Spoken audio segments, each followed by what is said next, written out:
बीच बड़ी खबर आगरा से है। केशव देव मौर्य का विवादित बयान सामने आया है। महान दल के राष्ट्रीय अध्यक्ष हैं केशव देव मौर्य। भगवान राम में नहीं है कोई आस्था, ये कह रहे हैं केशव देव मौर्य। राम भद्राचार्य आंख के नहीं अक्ल के अंधे हैं। राम मंदिर निर्माण कांग्रेस पार्टी की देन है। तो इस वक्त की बड़ी खबर आगरा से है। केशव देव मौर्य ने विवादित बयान दिया है। महान दल के राष्ट्रीय अध्यक्ष हैं केशव देव मौर्य।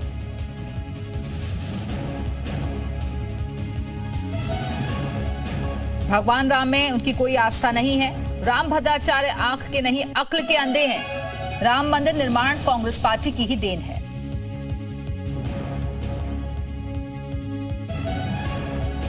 देखिए भाई, भगवान राम में मेरी कोई आस्था नहीं जी।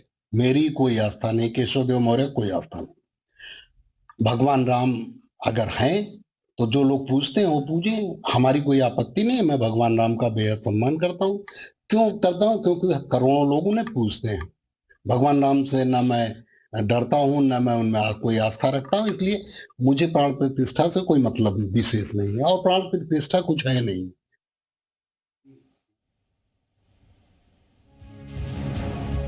तो केशव देव मौर्य की तरफ से विवादित बयान सामने आया है। एक तरफ उत्सव का माहौल नजर आ रहा है। मंदिर का निर्माण कार्य आखिरी दौर में है, आखिरी चरण में है, लेकिन उससे पहले ये सियासतदान अपनी राजनीति कम नहीं कर रहे। लगातार हमले किए जा रहे हैं एक दूसरे पर।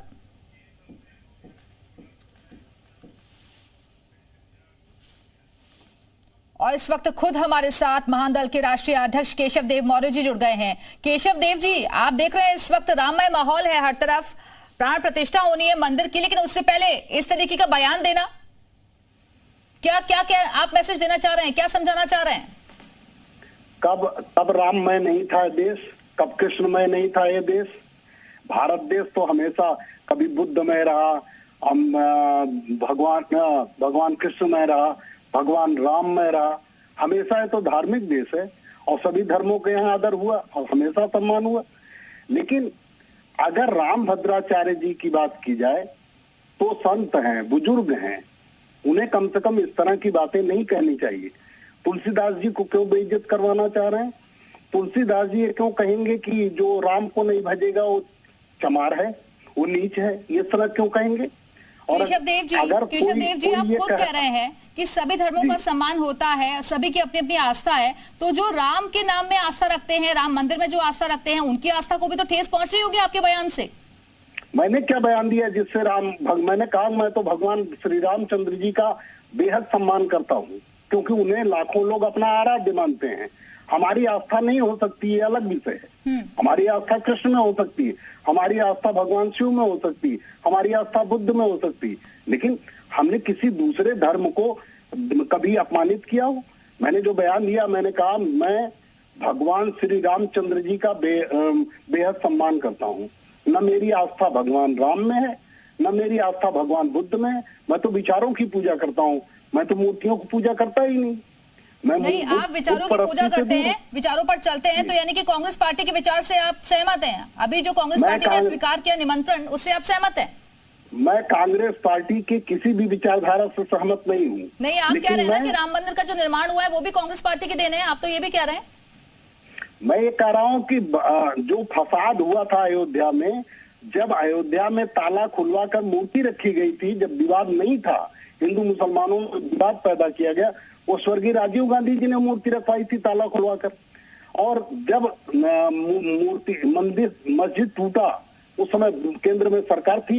जब केंद्र की सरकार, कांग्रेस को ये लग गया कि मूर्ति टूटेगी, अदना गांव के रहने वाले आदमी को लग गया कि मस्जिद टूटेगा, बाबरी मस्जिद टूटने का प्लान है, तोड़ देंगे क्योंकि उत्तर प्रदेश भाजपा सरकार है। तो अगर मस्जिद बचाना था, ऐसा माहौल है इस वक्त, इतना लंबा संघर्ष हुआ, उसके बाद ये दिन हम देख पा रहे हैं, तो फिर ऐसे बयान की जरूरत क्या है? किसने बनवाया, किसने नहीं बनवाया, कौन साक्षी था, कौन नहीं था, किसने क्या कसरत की, क्या प्रयास की, क्या जरूरत है ऐसे बयान की?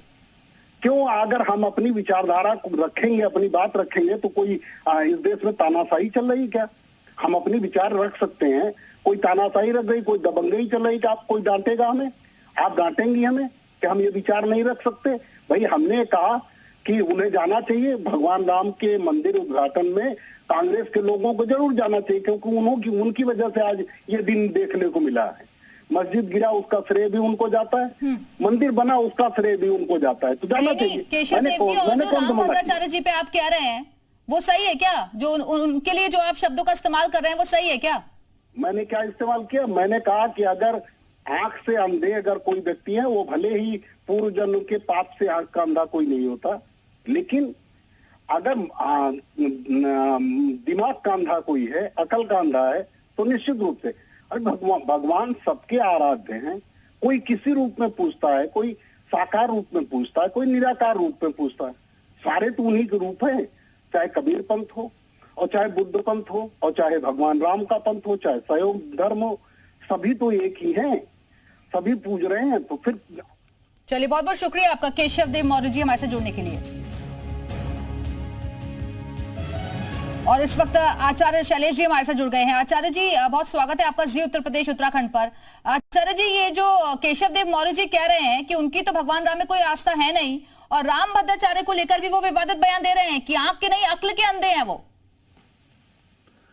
देखिए, बड़ा दुखद बात आप बता रही हैं कि ऐसा नेता जो प्रभु श्री राम के नाम को लेकर के अपना रोटी बजाना चाहता है, संत महात्माओं के खिलाफ बोल करके नाम चमकाना चाहता है, वो खुद अक्ल का अंधा है, जिसके पास अयम निज परवेति गन्ना लघुति समुदार चरिता नाम तु वसुदय कुटुंबकम यश नास्ति स्वयं प्रज्ञा शास्त्र तस्करोति किम लोचनाभ्याम विहीनस्य दर्पणा की करिष्यति।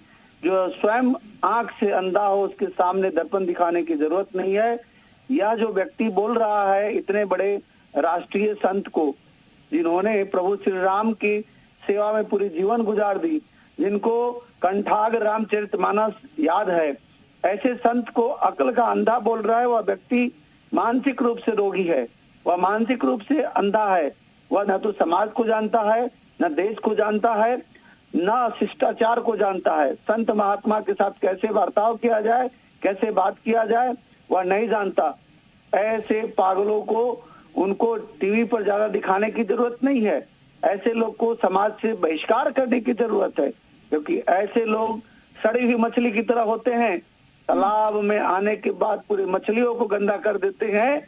ऐसे सड़ी हुई मछलियों को तालाब से बाहर फेंकिए, समाज से बहिष्कृत कीजिए ऐसे लोगों का, जो साधु संतों का अपमान करते हैं, जो साधु संतों के खिलाफ बोलते हैं, जो साधु संतों को पागल और मूर्ख अज्ञानी बोलते हैं, वह स्वयं पागल और मूर्ख अज्ञानी है। चलिए, बहुत बहुत शुक्रिया आपका आचार्य शैलेश जी हमारे साथ जुड़ने के लिए।